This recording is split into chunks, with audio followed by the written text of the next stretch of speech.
మనం రోజు తినే ఫుడ్ నిజంగా సేఫా? మనం యూజువల్‌గానే బయట తినే స్ట్రీట్ ఫుడ్, బేకరీ ఫుడ్స్ లేకపోతే ఎక్కువగా ఫ్రైడ్ ఫుడ్స్ ఇవన్నీ నిజంగా సేఫా కాదా? ఈ మధ్య మరీ ఫుడ్ సేఫ్టీ ఇష్యూస్ ఎక్కువైపోతూ ఉన్నాయన్నమాట.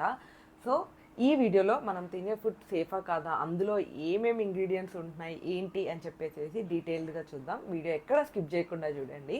Hello everyone, welcome to my channel Mounika Rajesh vlogs. అసలు మెయిన్ ప్రాబ్లం ఏంటంటే చాలా ప్లేసెస్లలో కూడా పెద్ద పెద్ద రెస్టారెంట్స్ అయినా అది చిన్న స్ట్రీట్ ఫుడ్స్ అయినా కూడా ఎక్స్పైర్డ్ ప్రొడక్ట్స్ ఎక్కువగా యూజ్ చేస్తున్నారు. బల్క్లో తీసుకొచ్చి పెట్టుకుంటారు, తక్కువ కాస్ట్కి వస్తాయి అని చెప్పేసి అవి ఎక్స్పైర్ అయినప్పటికీ అవే యూజ్ చేస్తూ ఉంటారు. అండ్ లో క్వాలిటీ ఆయిల్ యూజ్ చేస్తూ ఉంటారు అనమాట. అసలు ఇది చాలామంది అనుకుంటారు ఆయిల్లో డిఫరెన్స్ ఏముంటుంది అని చెప్పేసి, but oil plays a major role. Low quality oil use చేయడం వల్ల చాలా ఎక్కువ ఎఫెక్ట్ అవుతూ ఉంటుంది అనమాట. అండ్ అన్నిటికంటే మెయిన్ థింగ్ హైజీన్ మెయింటైన్ చేయట్లేదు. కొన్ని చాక్లెట్స్, స్వీట్స్ ఇవన్నీ కూడా సేఫ్ కాదు అని చెప్పి రిపోర్ట్స్ చేస్తున్నారు అనమాట.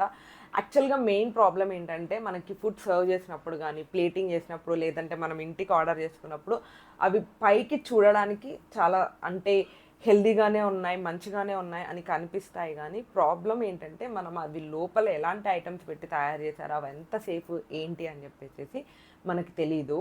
అసలు మెయిన్గా బయట ఫుడ్ ఎందుకు సేఫ్ కాదు అని చెప్తున్నారంటే, ఫస్ట్ థింగ్ వచ్చేసేసి లో క్వాలిటీ ఇంగ్రీడియంట్స్ అనమాట. ఆబ్వియస్గా వాళ్ళు చేసేది ఎంత మనకి ఫుడ్ సర్వ్ చేస్తున్నప్పటికీ కూడాను వాళ్ళు చేసేది బిజినెస్ కాబట్టి వాళ్ళకి తక్కువ క్వాలిటీలో ఇంగ్రీడియంట్స్ ఎక్కడ దొరుకుతాయి అని చెప్పి వెతుక్కొని మరీ తీసుకొస్తారు. సో లో క్వాలిటీ ఇంగ్రీడియంట్స్ ఎప్పుడూ కూడాను అవి ఎఫెక్ట్ చేస్తూనే ఉంటాయి. అండ్ నెక్స్ట్ వచ్చేసేసి హైజీన్ ఇష్యూస్ అనమాట. వాళ్ళు యూజువల్గా కొంచెం యూజ్ చేసి ప్రాపర్గా ఆర్గనైజ్డ్గా ఏం పెట్టుకోరు. రెస్టారెంట్స్లో కానీ మెయిన్లీ స్ట్రీట్ ఫుడ్స్లో హైజీనిక్గా అంతగా ఏముండదు. అక్కడ డస్ట్, బ్యాక్టీరియా అంతా అలాగే ఉంటుంది. సో యూజ్ చేసిన ప్రొడక్ట్స్ అన్నీ కూడా మళ్ళీ అక్కడే పెడతారు. అందుకని చెప్పేసి హైజీన్గా ఎక్కువగా ఉండకపోవటం మనం స్పెషల్లీ స్ట్రీట్ ఫుడ్స్లో చూస్తూ ఉంటాము. అండ్ నెక్స్ట్ వచ్చేసేసి రీయూజ్డ్ ఆయిల్ చాలా డేంజరు. వాళ్ళు ఏంటంటే పెద్ద పెద్ద బాండీలలో కుక్ చేస్తారు కాబట్టి ఆ బాండి నిండా ఆయిల్ వేసేస్తారు. దాన్ని అదంతా అయిపోయే వరకు మళ్ళీ మళ్ళీ మళ్ళీ మళ్ళీ యూజ్ చేస్తూనే ఉంటారనమాట. ఒక ఆయిల్ని మళ్ళీ మళ్ళీ మళ్ళీ హీట్ చేస్తే అందులో టాక్సిక్ సబ్స్టాన్సెస్ క్రియేట్ అవుతాయి. అవి హెల్త్కి చాలా డేంజరస్. సో రీయూజ్డ్ ఆయిల్ ఎక్కువగా యూజ్ చేస్తూ ఉంటారు. అది మనం ఎక్కడ కూడా అవాయిడ్ చేయలేము. అది చాలా danger. And next major issue వచ్చేసేసి మాస్ ప్రొడక్షన్ అనమాట. వాళ్ళు ఆబ్వియస్గా మనంలాగా ఇంట్లో వండుకున్నట్టు ఇద్దరు ముగ్గురికి వండితే సరిపోదు, ఎక్కువగా ప్రిపేర్ చేయాల్సి వస్తుంది. ఆ ప్రెషర్ ఉంటుంది, అంటే ఫాస్ట్గా చాలామందికి కుక్ చేసేయాలి అని చెప్పేసి.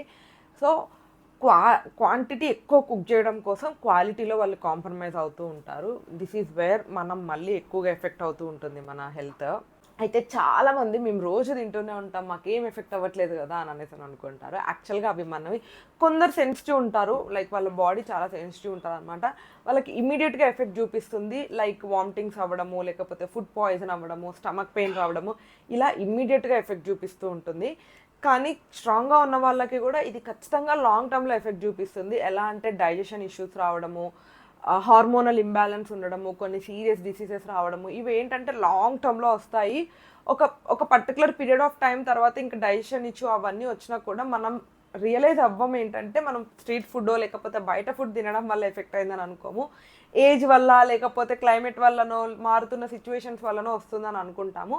బట్ ఇవన్నీ అవాయిడ్ చేసుకుంటూ ఉంటే అట్లీస్ట్ లాంగ్ టర్మ్లో ఆ డిసీజెస్ నుంచి దూరంగా ఉండొచ్చు.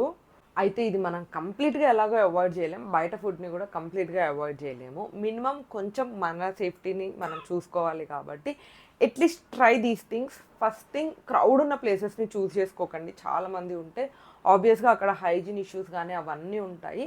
వాళ్ళు ఎంత నీట్గా, ఎంత హైజీన్గా కుక్ చేస్తున్నారు, ఎంత క్వాలిటీ ప్రొడక్ట్స్ యూజ్ చేస్తున్నారు అని చెప్పేసి చూసుకోండి.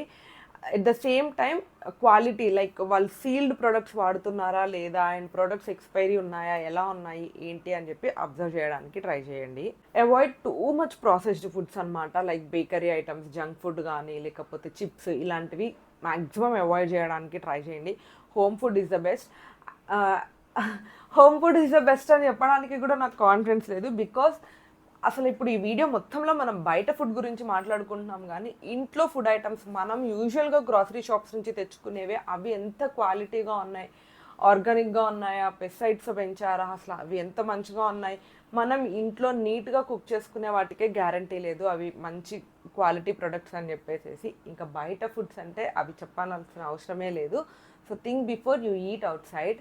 సో మీ బాడీని అబ్జర్వ్ చేసుకుంటూ ఉండండి. మీరు బయట ఫుడ్ తినటం స్టార్ట్ చేసిన దగ్గర నుంచి బాడీ ఎలా రియాక్ట్ అవుతుంది, అంతకుముందు ఎలా ఉండింది ఏంటి అని చెప్పేసి ఎప్పుడైనా ఒక పాయింట్ గుర్తుపెట్టుకోండి.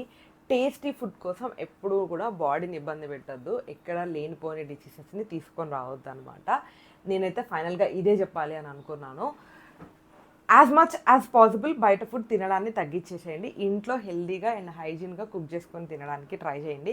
And me favourite out side food ఏంటి, తినడం వల్ల మీరు ఫేస్ చేసిన ప్రాబ్లమ్స్ ఏంటి అని చెప్పేసి కామెంట్ బాక్స్లో ఖచ్చితంగా చెప్పండి.